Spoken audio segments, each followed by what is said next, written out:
Okay, hello. Um, the 4th of July flooding. I don't know what to say about this really. It's such a tragedy. But I want to just look at something interesting with the names of the places. And that's basically going to be it. It's a very superficial decode, this. It's just really taking some ideas and thinking about what they represent. Okay. So, of course, thoughts and prayers to everybody involved in that thing. But let's look at um, kind of these names, okay? So the area was Kerrville, okay, and there was also reference to Mason, which is another town. You can probably just make it out on this map here on this YouTube short or whatever the hell this thing is. But I think Kerrville was down here where my cursor is, and then Mason is here. And this is the flash flood warning. And of course, what we're dealing with is um, something happening on a significant day. Obviously, the the birth of the country and this idea of the reset through the flood. Okay, the idea that's what the flood represents. It's the washing away of the previous year's mess, or the previous cycle's mess, and then resetting. Okay. And you think about the Nile that we were taught in school. The Nile waters would come, flood the area, and then what they would do is grow their crops in a the fertility of the Nile Delta region would be replenished. Okay, and this is the idea that's going on here with the idea of the flood. It's the washing away of the detritus and starting afresh. Okay. um and obviously, if you watch my channel, I keep going about the Hoover Dam, and obviously if that thing breaks, we will be dealing with that same sort of idea of flooding and the reset, so to speak. Anyway, this area of where this took place, this Kerrville and Mason. As soon as I saw Kerrville, it just made me think of something which may not be obvious to most people, especially if you've never canned your own food. Um, but it made me think of this thing. Yeah, a canning jar. This is essentially the generic term for this is a mason jar. Okay, so there were several companies that made these kind of jars, and this was for preserving your homegrown produce, so to speak. And this is a Kerr jar. Okay, and there's Mason and there's Ball, and there's several different brands, and depending on where you are in the country, you will probably refer to these jars as either mason jars or Kerr jars or Ball jars. And so what this is, so the first thing we need to look at is it's a glass jar, it's a glass container. Okay, it's, I don't want to say the cup of Christ, but this is the idea of what it's representing. It's representing the womb. Okay, yeah, this is representing um, the container that we're stuck in right now. That has become corrupted, right?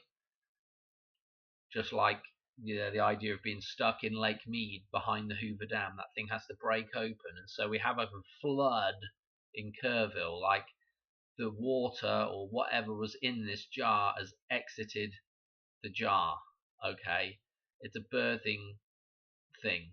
These jars, when you can, what this jar really is it's called a self-sealing jar. And what this is, when you put this in to can, whatever you're canning, yeah, you put it in a water bath of essentially boiling water, and what that does is you're raising the contents of that jar, sterilizing the contents of the jar as well. It should already be sterile, but you're raising the temperature in there. So when that lid gets put on during that process, as that thing cools down, what is created inside this jar is a vacuum, and you'll see that when you open just normal stuff from the store. When you open a I don't know, tomato ketchup lid or something, or a pasta sauce lid, when that the top pops and you've just released the vacuum that was in that jar. Okay, so what essentially this is a vacuum,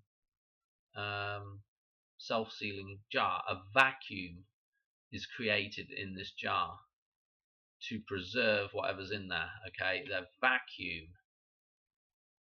Now think about that with the Hoover Dam, the vacuum cleaner. What in Back to the Future, when Marty's talking to Doc about the what does this, they're talking about the DeLorean, what does this thing run on, and he says plutonium, and Marty turns back and says, you're telling me this sucker is nuclear? This sucker is nuclear? No, it's electrical.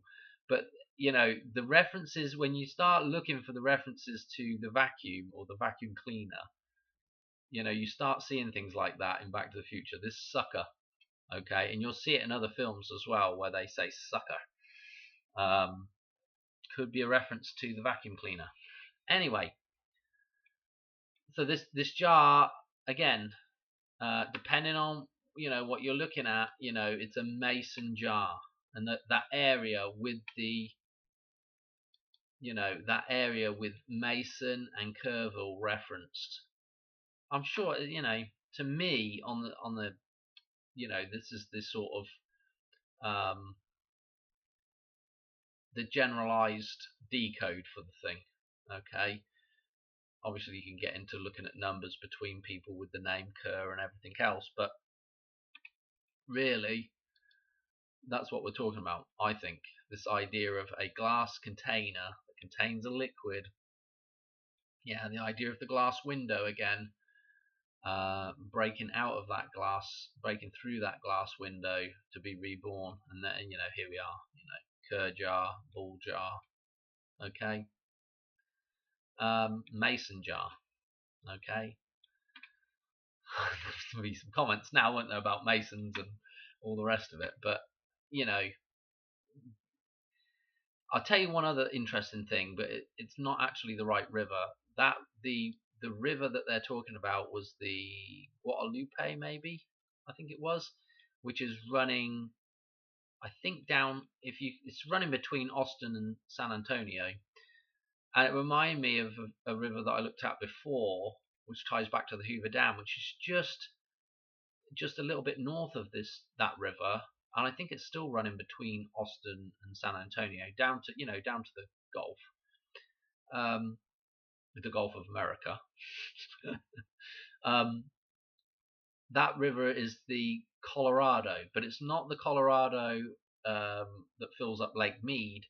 It's the Texas version of the Colorado. Okay, they have a river called the Colorado as well, and it runs, I want to say parallel, but I think it ran through here somewhere as well. Just something, maybe just another little tie back, but anyway, yeah, I hope you enjoyed that. Sorry to all those people that were involved in,